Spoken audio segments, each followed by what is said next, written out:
21절 말씀을 바탕으로 해서 예수님에 대해서 말씀을 전하도록 하겠습니다. 멕시코의 한 조그만 마을에 병든 호르몬이를 모시고 사는 착한 소녀가 있었습니다. 이렇게 저렇게 노력을 많이 해도 그 어머니의 병을 고칠 수가 없었어요. 그런데 그때 좋은 명의 한 사람이 찾아오게 됐습니다. 와가지고 하는 얘기가, 네 어머니를 살리고 싶으면 좋은 약초를 캐다가 그걸 달여 드시게 되면 낫는다고 알려줬습니다. 그러면서 그 좋은 약초가 있는 어디쯤 가면은 있을 거라고 그것까지 알려줬어요. 그래서 이 소녀가 그 약초를 찾아서 깊은 산속에 들어갔습니다. 가서 이리저리 찾는 가운데 절벽이 이렇게 높이 솟아있는데 그 위에 보니까 그 약초가 하얀 꽃이 피어있는데 그게 발견된 거예요. 야, 저기 있구나. 내가 저것을 올라가서 캐갖고 와야 되겠다 하고서는 절벽을 끼어 올라가는 겁니다. 올라가서 그 약초를 따려고 하는 그 순간에 그냥 손을 잘못 짚는 바람에 미끄러 떨어지고 온몸이 상처 투성이가 되고 바닥에 공거리고 말았어요. 그런 가운데 하나님, 우리 어머니를 고쳐주셔야 돼요, 도와주세요 하면서 소리치며 기도를 했습니다. 그럴 때 천사가 나타났어요. 나타나가지고 피로 물든 그 하얀 꽃을 이 소녀에게 주는데 그 꽃을 받는 순간에 자기의 모든 다친 몸이 아픈 분야가 싹 나버렸습니다. 그리고 절벽을 쳐다보니까 거기에 하얀 꽃이 피를 물들면서 붉은 꽃이 되어버렸어요. 이 꽃 이름이 포인세티아. 포인세티아인데 겨울에 피는데 포인세티아인데 이것은 아기 예수를 축하하는 크리스마스 꽃입니다. 우리 예수님께서는 아무 흠도 없고 죄도 없으신 분인데 그분이 하얀 꽃과 같은 분인데 이 땅에 오셔서 십자가에 못 박혀 돌아가시면서 저와 여러분의 죄값을 다 치르시고 온통 십자가를 피로 물리시면서 돌아가셨는데 바로 그 하얀 꽃이 붉은 꽃이 되었듯 우리 예수님께서 그렇게 저와 여러분을 울려서 피를 흘려주셨다 하는 것을 상징하는 꽃인 것입니다. 오늘 저는 여러분에게 성육신과 그리고 공생애, 또 예수님의 공생애 사역에 대해서 세 가지로 말씀을 드리고자 합니다. 첫 번째, 성육신이 무엇일까요? 성육신은 성자 하나님 예수님께서 인간의 몸을 입고 이 땅에 오신 것을 말하는 겁니다. 인카네이션. 인간의 몸을 입고 이 땅에 오셨어요. 그러면 예수님이 이 땅에 오시기 전에는 무엇을 하셨을까요? 그것은 요한복음 1장 1절에 보니까 태초에 말씀이 계시니라. 이 말씀이 하나님과 함께 계셨고 이 말씀은 하나님이시니라. 요한복음 1장 14절에 이 말씀이 육신이 되어 우리 가운데 거하며 우리가 보니 아버지의 독생자의 영광이요 은혜와 진리가 충만하더라 그랬어요. 이제 하나님과 더불어 계셨고 창조하는 일에 그리고 사람을 창조하는 일에 함께 했던 예수님이셨습니다. 그런데 그 예수님께서 왜 이 땅에 오셨을까요?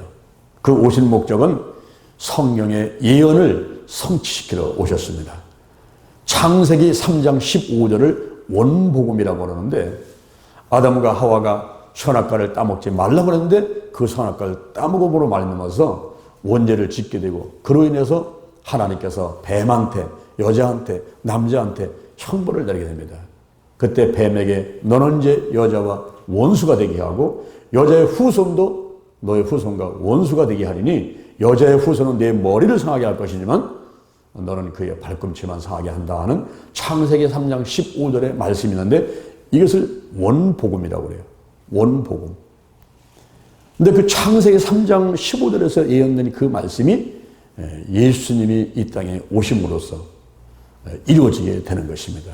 우리가 복음이라고 하는 것은 바로 예수님 탄생과 죽으심과 부활과 재림을 전하는 것이 복음인데 그것이 좋은 소식인데 이 창세기 3장 15절은 원복음이다 그럽니다.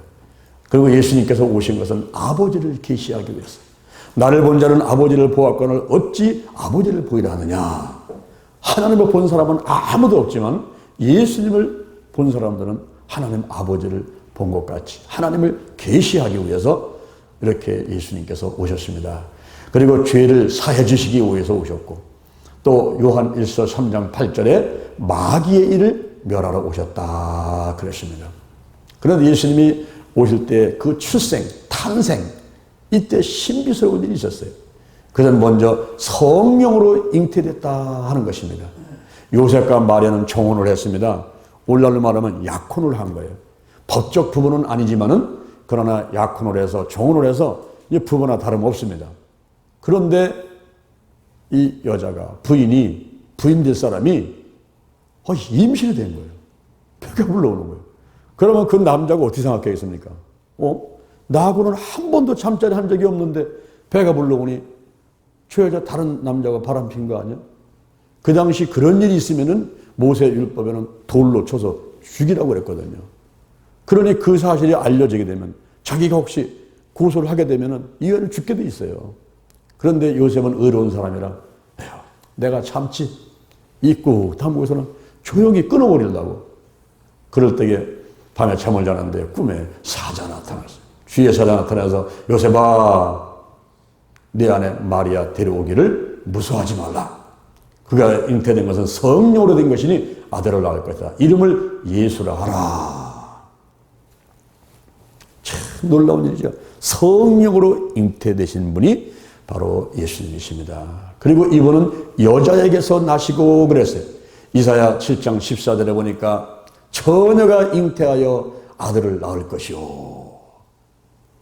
갈라디아서 4장 4절에 때가 이름에 하나님께서 아들이 나게 하셨다. 그 여자에게서 아들이 나게 하셨다 하는 말이 있어요.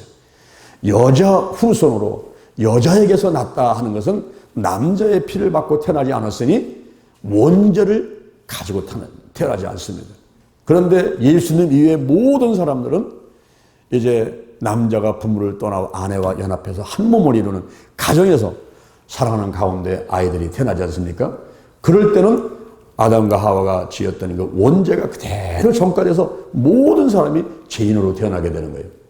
그래서 로마서 3장 23절에서 모든 사람이 죄를 범하였음에 하나님의 영광에 이르지 못하더니 그랬어요. 예수님은 여자의 후손으로 여자에게서 나셨기 때문에 죄 없는 분으로 흠없는 분으로 이 세상에 오시게 된 것입니다. 그리고 예수님이 태어나신 장소가 베들레헴인데 참 놀라운 일입니다. 왜냐하면 예수님의 아버지 요셉과 마리아는 갈릴리 나사렛 사람이거든요. 나사렛이라는 동네에 살고 있는데 어떻게 베들레헴에 가서 아이가 태어납니까? 그것은 로마 황제 가이사 아고스도가 호졸하라고 명령을 내렸는데 그것이 14년마다 한 번씩 내리는 명령이에요. 근데 어떻게 그 예수가 잉태될 때 그때 딱 맞아가지고 호적하러 베들레헴에 요셉의 고향에 갔다가 있을 곳이 없어서 마구간에 있을 때 그때 예수가 탄생되는 거예요. 미가서 5장 2절에서 베들레헴 에브라다야 너는 유다 고을 중에서 가장 작을지라도 이스라엘을 다스릴 자가 내게서 나올 것이니라. 예수 탄생 700년 전에 미가 선지자가 예언한 그 말씀이 그대로 이루어지게 되는 것입니다. 참 놀라운 사실이죠. 예수님께서 탄생하는 그 순간에 성령으로 잉태되고 여자에서 나시고 베들레헴에 태어나시고 이것 자체가 막 기적이 일어나는 거예요. 그렇게 태어나신 예수님께서 이제 두 번째로 공생의 이제 시작을 하는 것을 말씀드리려 하는데요. 공생의 이제 시작을 하시기 위해서 이제 태어나시고 이제 어렸을 적에 그 할례 성기 끝을 자르는 그 할례와 정결 의식을 하게 되고 그 다음에 이제 잘 자라게 되고 12살 때는 예루살렘 성에 또 올라가서 가르치기도 하고 하는 이런 일을 하다가 예수님께서 이제 목수의 아들로 또 일을 하다가 이제 공생애를 시작하려고 하는 그 시점, 30살이 넘어서 그때 예수님께서 한 일 두 가지가 있습니다. 그 한 가지는 침례를 받는 거예요. 물속에 쑥 들어갔다가 나오는 그 침례를 받는 것입니다.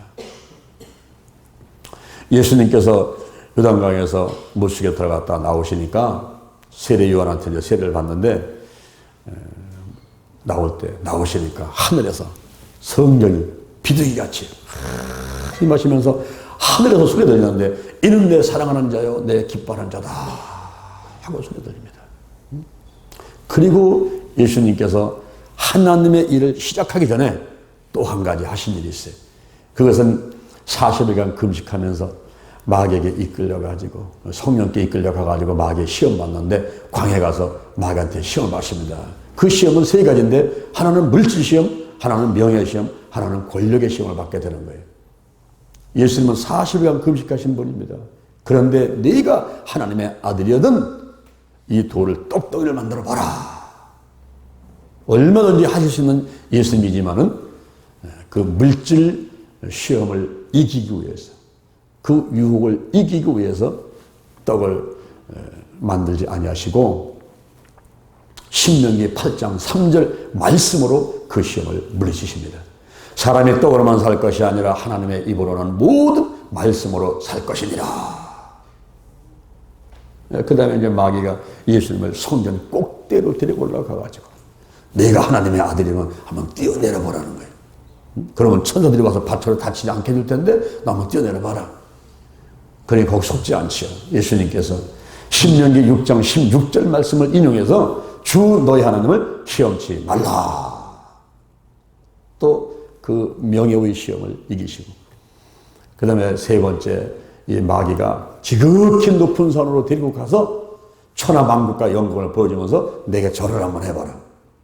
이 모든 것을 내게 주겠다 라고 권력의 시험을 하게 될 때 예수님께서 신명기 6장 13절의 말씀을 인용을 해서 주 너희 하나님께 경배하고 다만 그를 섬기라고 이렇게 물리치게 됩니다. 그때 마귀는 떠나가고 천사들이 나타나서 예수님을 수종되고 그 이후에 나가서 복음을 전하시게 되는데 첫 번째 복음을 전한 말씀이 회개하라 천국이 가까웠느니라. 할렐루야. 회개하라 천국이 가까웠느니라. 이 말씀을 전하게 됩니다. 그 다음에 이제 세 번째 공생의 사역을 드디어 예수님께서 하십니다. 근데 예수님께서는 주로 가버나움 지역, 갈릴리 지역에서 거기서 복음을 전하시게 되는데 그렇게 복음을 전하시다가 예수님께서 십자가에 못 박혀 돌아가실 마지막 일주일간 그 일주일간이 중요한 거예요. 우리가 볼 때는 고난주간이라고 부르는 그 일주일 종려주일부터 고난주간에 월, 화, 수, 목, 금, 토, 또 쉴 이때가 굉장히 중요한 기간이었어요. 그 주일날은 승리의 입성의 날이라고 하는데 예수님께서는 예루살렘 성에 8번을 입성했었습니다. 갓난아기 때, 또 어린 시절에, 또 마귀 때 시험 받으러, 그리고 명절 때 5번, 8번을 예루살렘 성에 올라가셨는데 이제 9번째 올라가시는 거예요. 9번째 올라가셨는데 그 예루살렘은 이스라엘의 수도입니다. 거기는 다윗 계통의 왕의 도시라고 하고 선지자의 도시라고 하는 그 예루살렘에 올라가게 되는 겁니다. 근데 그것도 이미 스가랴 선지자를 통해서 700년 전에 예언이 된 말씀이었어요. 스가랴 9장 9절에서 시온에 따라 크게 기뻐할지어다 예루살렘에 따라 즐거이 부를지어다 보라 네 왕이 내게 임하나니 그는 공의롭고 구원을 베풀고 겸손해서 나귀를 타나니 곧 나귀 새끼니라. 이 스가랴서 9장 9절에 그 말씀이 이미 예언이 되어 있고 예수님께서 제자들에게 저 맞은편 마을로 가서 나귀를 끌고 오너라.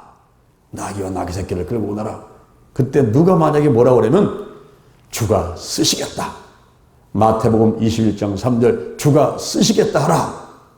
그래서 가서 나귀를 끌고 오니까 겉옷을 벗어서 나귀에다가 붓고 그 다음에 또 겉옷을 바닥에 깔고 그 다음에 나귀를 타고 예수님께서 예루살렘 성에 입성을 하시니 사람들이 종려나무를 꺾어서 흔들어 대는데 이 종려나무 가지는 요한계시록 7장 9절에서 승리를 상징합니다. 종려나무 가지를 흔들면서 백성들이 외치는데 호산나 호산나 호산나 호산나. 그 호산나라는 말은 구원하소서 구원하소서. 오늘날 우리가 볼 때는 나를 구원시켜서 천국 백성 삼아주세요. 예수님 승리했습니다. 이렇게 우리는 표현이 되지만 그러나 그 당시 사람들은 로마의 속국으로부터 우리가 일제 36년간 일본의 속국으로 살았듯이 로마의 속국으로 있는 이 나라를 해방시켜 주시고 이제 예수님께서 승리했습니다. 유대인의 왕으로서 이제 승리했습니다. 오늘날 말하면 막 정치 지도자 같이 뭐 대통령을 이제 될 것을 보고 이제 황하듯이 막 이런 그런 행위를 했던 겁니다. 그러나 예수님께서 나귀를 타고 입성하시고 그리고 종려나무를 흔들고 호산나 했더니 그 말들이 결국은 하나님의 아들이시고 구세주신 예수님께서 이제 마귀의 일을 멸하시고 승리하는 그런 날들이 되면서 호산나 호산나 그럴 때에 우리를 구원시켜가지고 천국 백성 삼아주세요. 하나님의 자녀 삼아주세요라고 하는 그렇게 외치는 말이 되어버리고 말았습니다. 예수님께서 승리의 입성을 하신 다음에 그날 저녁에 예루살렘에서 주무신 것이 아니고 나가셨다가 다시 또 들어오시는데 월요일날 이제 들어와 보니까 성전에 와 보니까 이게 뭐야? 성전에 뭐 매매하는 사람들, 돈 바꾸는 사람들, 비둘기 파는 사람들, 왁자지껄하고 시작이 돼버린 거예요. 너무너무 화가 났습니다. 왜 그들이 매매를 합니까? 멀리서 예루살렘에 왔는데 멀리서 오기 때문에 양이나 염소를 끌고 올 수가 없잖아요. 그냥 거기 와가지고 양이나 염소를 사고 기름을 사고 나무를 사고 그러니까 뭐 좀 깎아달라고 하고 못 깎아준다고 그냥 난리야. 거기다가 돈을 바꾸는데 왜 돈을 바꿔줍니까? 그 성전에 들어가려면 성전 화폐를 가지고 들어가야 돼요. 성전 화폐가 성전세가 반세겔인데 그 반세를 성전 화폐로 내야 됩니다. 1세겔이라고 하는 것은 노동자 4일의 품삯이에요. 노동자 한 명이 나가서 5만 원을 번다면 4, 5, 20만 원인데 반세겔이 성전세니까 우리가 돈을 받으면 10만 원만 내면 되는 겁니다. 근데 그것이 우리나라 말하면 한국 돈도 안 되고 달러도 안 되는 거라. 그 성전에 들어갈 때 그 성전 화폐로만 되니까 그거를 바꾸냐고 사람들이 줄을 서고 뭐 새치기 하고 거기서 난리 싸우고 그런 돈을 바꾸는 그런 일들. 또 비둘기는 왜 파고 있습니까? 양이나 염소를 살 수 없는 사람들, 가난한 사람들은 비둘기를 파는데 이게 붙잡다가 또 날아가기도 하고 또 붙잡오기도 하고 막 이러니 성전이 하나님께 예배드리는 이 성전이 지금 물건 파는 사람으로 잔뜩 사람들이 모여가지고 왁자지껄 난리니 예수님이 그 모습을 보고 너무너무 화가 난 거예요. 그래서 이사야 56장 7절에 있는 말씀을 인용을 해서 내 집은 만민의 기도하는 집이다 하면서 성전을 총결하는 그런 날이 월요일 날이었습니다. 마태복음 21장 13절에서 성전에서는 기도를 하라. 마태복음 21장 14절에서 성전에서는 치유사역을 해라. 병든 자를 고치고 귀신을 내쫓는 일을 해라. 그리고 마태복음 21장 16절에서 성전에서는 하나님을 찬미하는 일을 해라. 성전에서는 기도하고 치유하고 그리고 하나님을 높이고 찬양하는 이런 일들을 해야 되는데 거기서 물건을 팔고 돈을 바꾸고 비둘기를 팔고 하는 것 이것을 예수님께서는 싫어하셨던 거예요. 오늘날 이렇게 예배당 우리 성도들의 모인 예배당 여기도 우리가 청결하게 해야 되고 거룩하게 해야 되겠지만은 무엇보다도 고린도 전서 3장 16절에 보니까 너희가 하나님의 성전인 것과 하나님의 성령이 너희 안에 계신 것을 알지 못하느냐. 우리의 이 몸이 성전이라. 이 몸을 깨끗하게 만들어야 돼.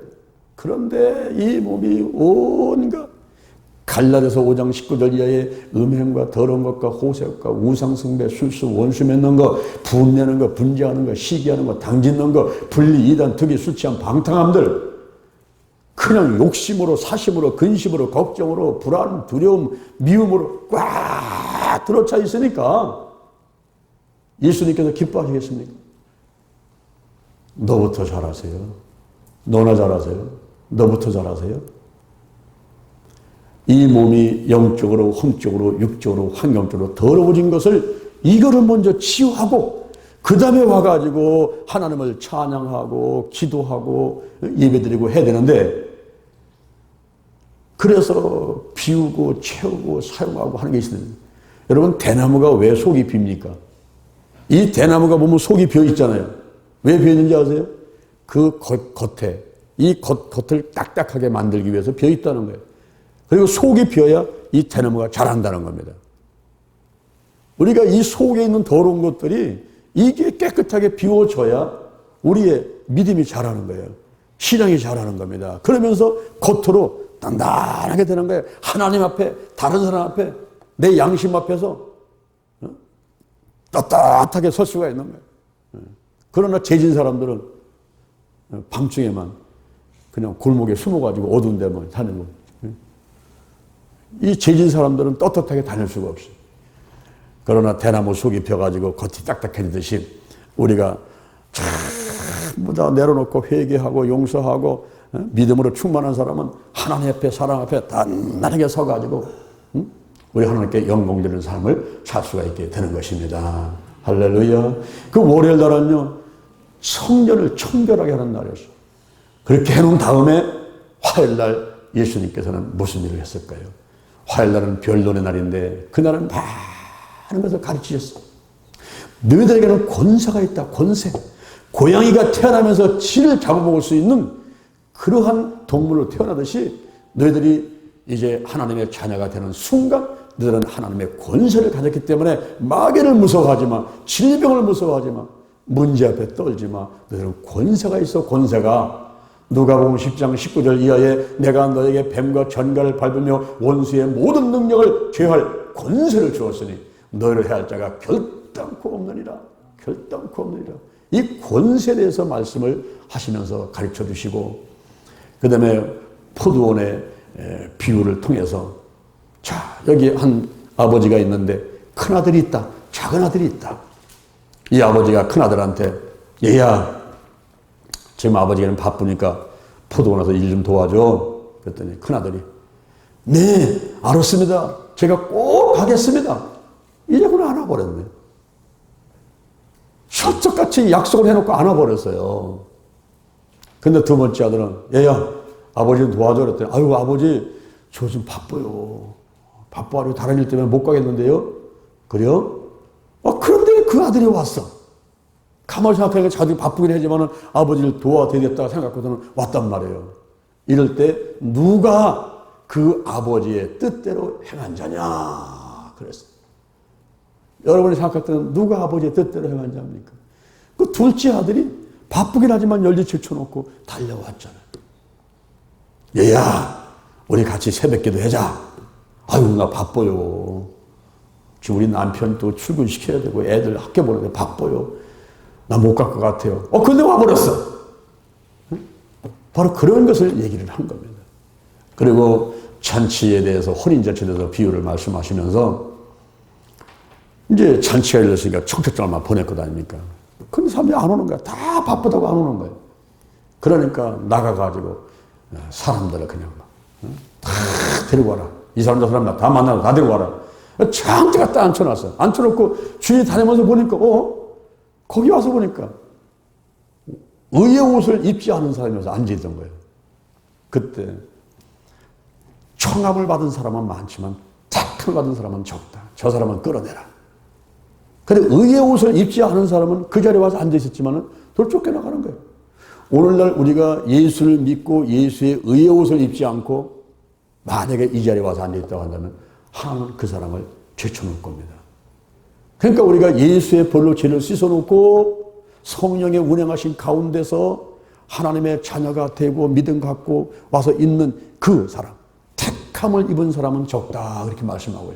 이런 비유들, 또 슬기로운 열 처녀에 대한 비유, 또 달란트 비유, 그 다음에 양과 염소의 비유, 뭐 부활의 문제, 세금의 문제, 이런 것들을 화요일 날은 아침부터 밤늦게까지 앉아가지고 가르치신 예수님이셨습니다. 그러니 얼마나 피곤하셨겠어요. 드디어 수요일 날이 왔습니다. 예수님께서 수요일 날은 아무 일도 안 하시면서 침묵하셨어요. 침묵하시면서 조용히 며칠 있으면 다가올 죽음을 준비하는 그런 날로 수요일 날은 보내게 됐습니다. 드디어 이제 목요일 날이 됐어요. 목요일 날이 있는데 내일이면 지금 십자가 못 박혀 죽는 날이거든요. 그런데 목요일 날 하루 전날인데 참 갑갑한 거예요. 답답한 거예요. 제자들이 서로 다툽니다. 내가 크다, 네가 크다, 내가 좌의정할 거야, 내가 우의정할 거야, 이러면서 제자들이 싸우고 있으니까 답답한 거예요. 거기다가 가룟 유다는 예수님을 은30은 오늘날 돈으로 따지면 한 600만 원 정도 되는데 600만 원에 지금 예수님을 팔으려고 계획을 하고 있고 사단이 들어가가지고 이 나쁜 계획을 갖고 있는 것을 예수님은 뻔히 알고 계시거든요. 거기다가 베드로가 12제자 가운데 그래도 제일 형님인데 이 베드로는 또 예수님을 3번이나 모른다고 부인하려고 하는 그런 상태를 예수님께서 뻔히 보시면서 너무너무 답답한 거예요. 그래서 목요일날 만찬을 하시던 자리에서 일어나셔가지고 겉옷을 벗어놓고 수건을 허리에 동기고 그 다음에 대에다가 물을 갖다가 제자들의 발을 닦아줍니다. 발을 다 닦아주면서 내가 선생인데 내가 주인데 선생으로 주로서 너희들의 발을 씻겼으니 너희들도 서로 발을 씻기는 것이 옳으니라. 섬기면서 싸우지 말고 마귀한테 속지 말고 너희들에게 맡긴 사명을 잘 감당하거라. 이러면서 발을 씻겨주게 됩니다. 그 세주식이 끝난 다음에 요한복음 13장 34절에서 새 계명을 주노니 너희는 서로 사랑하라. 내가 너희를 사랑한 것 같이 너희도 서로 사랑하라. 라고 당부 말씀을 하십니다. 그런 다음에 겟세마네 동산에 올라가셔서 기도를 하시는데 거기에서 땀방울 속에 못의 혈관이 터져가지고 피가 섞여서 핏방울을 떨어뜨리면서 간절히 한수만 있으면 이 잔을 내게서 옮겨주옵소서. 내일이면 죽을 그런 이제 날인데 한수만 있으면 내가 죽지 않게 도와주셨어. 그런데 하나님의 계획은 예수가 철저하게 버림받고 철저하게 피를 흘리고 그 살이 찢기고 죄와 저주의 값을 다 짊어지시고 죽어줘야만이 온 인류를 살릴 수가 있는 것이 하나님의 뜻이었고 계획이었기 때문에 아무리 예수님께서 발버둥 치면서 이 잔을 내게서 옮겨달라고 나 죽고 싶지 않다고 정말 목에 피를 쏟으면서 얼굴에서 떨어지는 땀방울 속에 피가 섞여 뚝뚝 떨어지면서 그렇게 외쳤지만은 결국 예수님께서는 하나님의 뜻에 순종하기로 작정을 하시고 나의 원대로 마옵시고 아버지 원대로 하시옵소서. 그렇게 하면서 목요일날을 보내시게 됩니다. 그리고 이제 금요일이 됐습니다. 금요일날 오전 9시에 십자가에 못 박히셔가지고 오후 3시까지 매달려 계신데 그때 그 유명한 가상치령 십자가 위에서 7마디의 기도를 하시는데 아버지 저희를 사하여 주옵소서. 자기 하는 것을 알지 못합니다. 여러분 정말 대단하시죠? 자기를 지금 채찍질하고 발로 밟고 창으로 찌르고 죽이는 그 사람들을 용서해달라고 저희를 다 사해달라고 어린아이같이 글자를 모르는 사람같이 아무것도 모르고 저런 짓을 하고 있으니 저들을 다 용서해달라고 사해달라고 이런 기도를 예수님께서 하셨어요. 그리고 돌아가시면서도 어머니가 걱정이 됐습니다. 그래서 보시오 아들입니다. 그 자리에 와 있는 요한, 장요한이 아니고 사도 요한, 사도 요한한테 어머니 보시오 아들입니다. 자 요한은 보라 어머니라 이렇게 하시면서 자기가 돌아가시면서도 어머니를 걱정해서 그렇게 이제 또 하시고 말씀을 하시고 그 다음에 옆에 있는 강도를 향해서 네가 오늘 나와 함께 낙원에 있으리로다. 그래서 그 돌아가시면서까지도 그 구원 사역을 하시는 그런 모습을 보이시고, 그 다음에 엘리 엘리 라마 사박다니 나의 하나님 나의 하나님 어찌하여 나를 버리셨나이까 하면서 네 번째 외치시고, 다섯 번째 목마르다, 여섯 번째 다 이루었다, 일곱 번째 아버지여 내 영혼을 아버지 손에 부탁하나이다 하면서 돌아가셨어요. 자, 예수님께서 돌아가신 걸로 죽음으로 끝난 게 아니었습니다. 토요일 날은 무덤에 계셨습니다. 그런데 주일날 아침에 새벽에 그때 예수님께서 부활을 하시는 거예요. 그 이후에 40일간 이 땅에 계시면서 많은 사람들에게 부활된 모습을 보이시고 또 교훈을 하시고, 그러다가 하늘로 올라가시기 전에 그때 모인 무리들에게 한 가지 당부를 합니다. 그것은 사도행전 1장 4절에서 예루살렘을 떠나지 말고 내게 들은 바 아버지의 약속한 것을 기다려라. 요한은 물로 세례를 베풀었지만 너희는 몇 날이 못되어 성령으로 세례를 받으리라. 오직 성령이 너에게 임하시면 너희가 권능을 받고 예루살렘과 온 유대와 사마리아와 땅 끝까지 이르러 내 증인이 되리라. 마가다라 방에 120명이 모여서 마음을 같이하여 전혀 기도에 힘쓰는 그때 오순절날 호련히 하늘부터 급하고 강한 바람 같은 것이 저희 안전 온 집에 가득하게 되고 불의 혀같이 갈라지는 것이 각 사람에게 임하게 되면서 모두가 다 성령 충만받고 성령의 말하게 하심을 따라서 다른 방언을 하게 되었습니다. 이 놀라운 체험이 있은 다음에 나가서 복음을 전하니까 3,000명이 들어가고 또 나가서 복음을 전하니까 5,000명이 들어가고, 사도행전 3장 6절에 올라가다가 앉은 뱀을 보고 은과 금은 내게 옷걸이와 내게 있는 것으로 내게 주노니 곧 나사렛 예수 그리스도의 이름으로 일어나 걸어라. 손을 잡아 일으키니까 앉은 뱀이 일어나서 뛰기도 하고 걷기도 하고 하나님을 찬양하는 놀라운 치유의 기적들이 일어나기도 했습니다. 오늘 저는 여러분과 함께 예수님에 대해서 말씀을 드렸습니다. 예수님이 성육신 하셨습니다. 그리고 잘하시면서 공생애를 위해서 2가지 침례 받으시고, 그리고 마귀에게 3가지 시험을 받고 거기서 승리하시고 나가서 드디어 회개하라 천국이 가까우니라 외치는 하나님의 일을 3년 반 동안 예수님께서 하시게 되는 겁니다. 그 일을 하시면서 여러 가지 이제 많은 핍박도 당하시지만은, 그러나 돌아가시기 전에 일주일 전, 주일날과 월, 화, 수, 목, 금, 토, 그 다음에 주일까지 그 일주일간의 모든 예수님의 행적이 얼마나 중요한지 오늘 여러분과 함께 잘 살펴보았습니다. 우리 예수님을 늘상 모시고 예수님이 하신 대로 가르치고 천국복음 전파하고 치유하는 일을 통해서 생명을 살리고 교회를 부흥시키는데 쓰임받는 여러분 되기를 주님의 이름으로 축원을 드립니다. 잠시 기도하겠습니다.